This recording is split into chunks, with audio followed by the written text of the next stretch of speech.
Cette émission est une présentation du Centre financier aux entreprises de la capitale.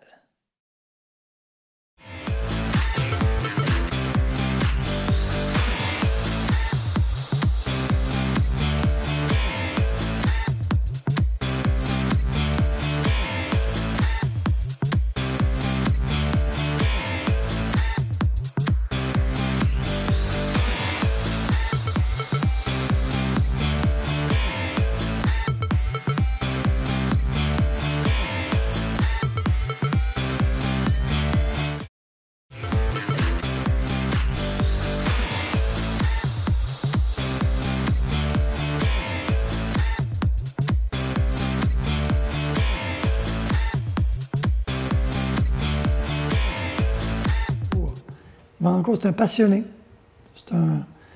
C'est un type qui a commencé dans la vie comme photographe. Donc, j'étais un rêveur à quelque part. Puis même avant d'être photographe, j'étais musicien. Donc, tu vois un petit peu le côté de mon côté un petit peu rêveur, mon petit côté là, un petit peu imaginaire. Puis Yvan Rancourt, c'est ça. À quel moment vous avez eu le déclic? Vous vous êtes dit, bon, je vais me partir en affaires. Écoute, quand j'ai commencé, quand je suis sorti de mon cours de photo à Trois-Rivières dans les années 74, déjà, je savais que j'allais être un homme d'affaires. Déjà, je savais que j'allais être un entrepreneur. Et travailler pour d'autres, c'est pas quelque chose qui m'attirait vraiment. Ce que je voulais, c'était vraiment faire ce que je voulais faire et de le faire à la façon que je voulais le faire. Être votre propre boss. Oui, être mon propre boss, absolument. Donc, c'est pas la première fois que vous vous lancez en affaires. Absolument pas. Comme je te dis, en 74, j'ai parti mon propre studio de photo que j'ai opéré pendant des années à Sainte-Anne-de-Beaupré. Et ça a été vraiment les moments les plus privilégiés de ma vie. Où est-ce que tu pouvais contrôler ce que tu faisais? L'horaire, écoute, c'est pas du 9 à 5 là, quand tu es en affaires, tu sais. Mais c'était tellement intense pour moi. C'était tellement... Je pouvais me réaliser là-dedans. C'est ça, là. Je veux dire, c'est cette soif que j'avais de pouvoir faire des choses comme moi je voulais le faire. T'sais. Et puis pour le média, à quel moment vous avez eu ce déclic de se dire, je me pars en journal? Écoute, tu sais, comme je te dis, j'ai commencé comme photographe. Puis à un moment donné, dans ma vie, dans ma carrière, il est arrivé une espèce d'ouverture, qu'on pourrait dire, une fenêtre qui s'est ouverte pour moi sur les médias. Et les médias, ça rejoint beaucoup la photographie, parce que c'est aussi artistique. Et j'ai commencé à travailler comme ça dans un journal. J'ai travaillé pendant 22 ans dans les médias, jusqu'en 2009, où j'ai perdu mon emploi, malheureusement. Et là, on est arrivé à une croisée de chemin. Qu'est-ce que je fais? Et puis, c'était quoi ma passion? Qu'est-ce qui m'animait encore? Et c'était vraiment le milieu des médias, d'être en contact avec les gens, de pouvoir rencontrer ces gens-là, de pouvoir mettre ces gens-là en premier plan. Comprends-tu? Et c'est ça, les médias. Les médias, c'est pas de se mettre moi en premier plan, là. C'est de mettre les gens que je côtoie, que je rencontre, que je vois chaque jour, de leur donner le premier plan pour eux, là. Bon, dans le monde des médias aujourd'hui, il ne faut pas être un peu fou, là, c'est sans offense, pour partir un journal alors que le marché à Côte-de-Beaupré et d'Orléans semblait saturé, puis que les médias écrits battent de l'aile en raison de l'avènement des médias électroniques. Il ne faut pas être un peu fou à quelque part. Il faut être très fou. Mais c'est ça la folie. Comprends-tu? Si à un moment donné, tu n'as pas un brin de folie en toi, tu ne réaliseras jamais rien, tu ne te réaliseras jamais. Okay? Oui, c'est une folie, là. Parce que les premières personnes à qui j'ai parlé du projet de démarrer le journal Ici l'Info, c'était comme les gens étaient respectueux, là, tu sais. Mais ils me regardaient, mais je voyais les points d'interrogation dans les yeux qui disaient peut-être que c'est un peu osé ou peut-être que c'est un peu fou comme projet, mais non. Je dis, mais je pense que ça prend de la folie. De toute façon, quand Guy Laliberté a parti du Cirque du Soleil, c'était une vraie folie, là. Personne ne croyait à cela. Comprenez-vous? Personne ne croyait en René Angelini quand il est allé chercher Céline Dion, et etc., etc. Ça prend vraiment, oui, de l'audace, mais ça prend de la folie, ça prend de la vision, ça prend du rêve. Et voilà. Puis qu'est-ce que ça prend pour se lancer en affaires et que ça marche? Ah, et que ça marche, c'est pas compliqué. Ça prend une équipe de passionnés autour de toi. Il faut que tu t'entoures d'une équipe qui a le même genre de désir que toi, qui est aussi fou que toi, finalement. Ouais. Et tu prends des gens qui sont avec toi, qui croient à ton aventure, puis qui sont prêts à dire, moi, j'embarque dans l'aventure. Je ne sais pas dans quoi je m'embarque, là, mais ça m'intéresse de partir avec toi et d'être dans l'aventure. C'est ça que ça prend pour partir en affaires et réussir. Ça. À un certain moment donné, est-ce que vous avez eu l'impression que vous étiez embarqué, même si vous avez une grande connaissance du monde des médias, est-ce que, à un moment donné, vous vous êtes dit, hey, je me suis embarqué dans quelque chose de plus gros que je pensais? Honnêtement, non. Parce qu'avec 22 ans d'années d'expérience, je savais dans quoi je m'embarquais, là.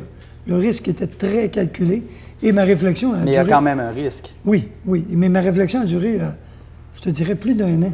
Avant de 2009 à jusqu'à 2011, il s'est écoulé environ 14 mois avant que je prenne la décision de démarrer mon entreprise. Oui, il y a eu de la réflexion. Je savais dans quoi je m'embarquais. Je savais qu'il y avait du risque. Je savais que c'était... Écoute, il y a de la compétition. Et je savais que je rentrais dans un milieu qui était pratiquement saturé. Mais je croyais quand même à notre possibilité de réaliser des choses extraordinaires. Puis aujourd'hui, là, écoute, ce qui me surprend le plus, là, je te dirais, Maxime, ce qui me surprend le plus, c'est de voir comment les gens ont accueilli ce produit-là.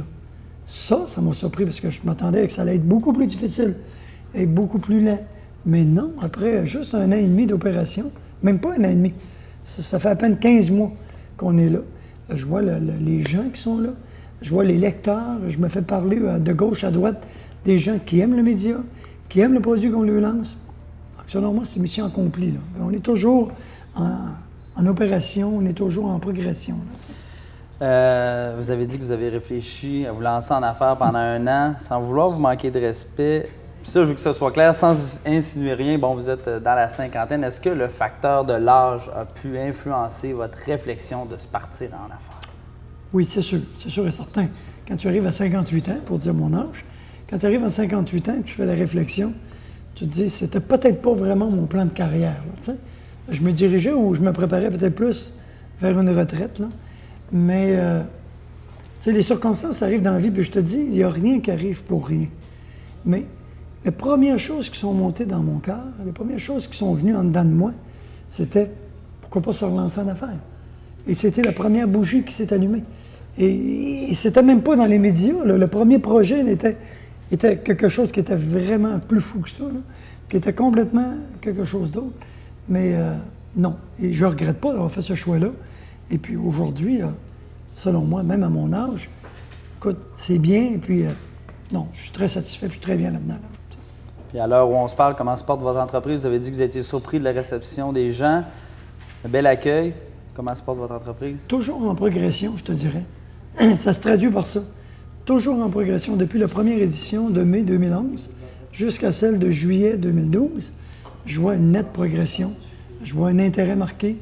Je vois qu'on s'améliore. Je vois que l'équipe qui est avec moi s'améliore, se donne de plus en plus. Écoute, c'est juste merveilleux. Là, belle croissance. De plus en plus, on voit des gens qui se lancent en affaires, mais est-ce que vous, en tant qu'entrepreneur qui couvrez 3 territoires, est-ce que vous sentez cet engouement-là pour l'entrepreneuriat? Oui. Évidemment, il y a des gens qui partent en affaires. Il y a des jeunes qui ont plein de projets. Et puis, moi, j'encourage ces jeunes-là, jeunes ou moins jeunes, là, peu importe, à dire, écoutez, là, vous avez une passion, vous avez un désir. Organisez-vous pas pour arriver à 65 ans et dire « j'aurais dû ». Non, moi, je dirais jamais « j'aurais dû », là. Parce que le « j'aurais dû », je l'ai fait là. Donc, les gens qui veulent se partir en affaires, parce que je vois des gens autour de moi qui sont en train de me parler ou qui me disent « ah, moi, j'ai un projet, moi, j'aimerais faire telle chose », moi, je leur dis « fais-le. Prends les moyens et fais-le, c'est tout. » Peut-être que ça va être plus petit, ça ne sera peut-être pas comme tu le veux au début, mais fais-le. Voilà. Après plus d'un an d'activité, est-ce qu'il y a déjà des projets d'expansion ou c'est prématuré pour une jeune entreprise? Oh, c'est prématuré, c'est sûr et certain, mais moi, comme je suis un rêveur, je suis un visionnaire, puis je suis toujours en train de voir des années plus loin que moi, c'est sûr que je me vois en très grande expansion. C'est sûr que je vois mon entreprise positionnée là, dans le marché comme étant principale. Mais écoute, il y a quand même des étapes qu'il ne faut pas sauter. Il faut franchir ces étapes-là. Il faut aller au bout de ses rêves, mais quelque part, il faut être réaliste aussi. Il ne faut pas être insensé, il faut être réaliste. Mais oui, j'ai des grands projets et puis ça ne s'arrête pas là. Je ne me contente pas de ce que j'ai là. Si vous aviez un conseil à donner à quelqu'un qui, tout comme vous, désirerait se partir en affaires, qu'est-ce que vous lui diriez? Alors, je dirais, écoute, si tu as des rêves, réalise-les. Parce que tu vas toujours rester prêt avec tes rêves. Puis il n'y a personne autour de toi qui va réaliser tes rêves pour toi. Donc, tu as des rêves, tu es un passionné, tu veux le faire, go, fonce. Vas-y, va de l'avant. Et je crois que c'est comme ça. Oui, ça comporte un risque, ça comporte toutes sortes de choses, toutes sortes de gammes d'émotions. Tu vas avoir des hauts, des bas, des découragements, des encouragements, c'est sûr. C'est certain, parce que tu n'as aucun filet, là. Mais tu es passionné et tu as un rêve. Va jusqu'au bout de ton rêve. Donc, si c'était à refaire, vous referiez la même chose? Absolument, je l'aurais fait même avant. Merci, M. Rancourt. Merci, Maxime. Profession entrepreneur a été rendue possible grâce à la collaboration du Centre financier aux entreprises de la capitale, Emploi Québec, le Centre local de développement de la Côte-de-Beaupré, la SADC de Charlevoix, Côte-de-Beaupré, Île-d'Orléans et des Carrefours Jeunesse Emploi de Montmorency et Charlevoix, Côte-de-Beaupré. Savez-vous que plus de 70% des entreprises de la Côte-de-Beaupré et de l'Île-d'Orléans font affaire avec Desjardins? Ce succès s'explique par la qualité du service et la gamme de produits offerts par le Centre financier aux entreprises Desjardins de la capitale, mais aussi par son implication dans le milieu des affaires. En effet, le CFE est impliqué entre autres au CLD de la Côte-de-Beaupré, de même que celui de l'Île-d'Orléans. Le Centre local de développement de la Côte-de-Beaupré, ce sont des professionnels près de vous et de vos besoins. Une équipe qui peut vous accompagner tout au long de votre projet d'affaires et vous offrir des services d'appui technique et financier adaptés. Que ce soit pour un projet d'entreprise ou d'expansion, vous avez besoin d'un partenaire pour vos projets d'affaires, le Centre local de développement, un incontournable sur la Côte-de-Beaupré.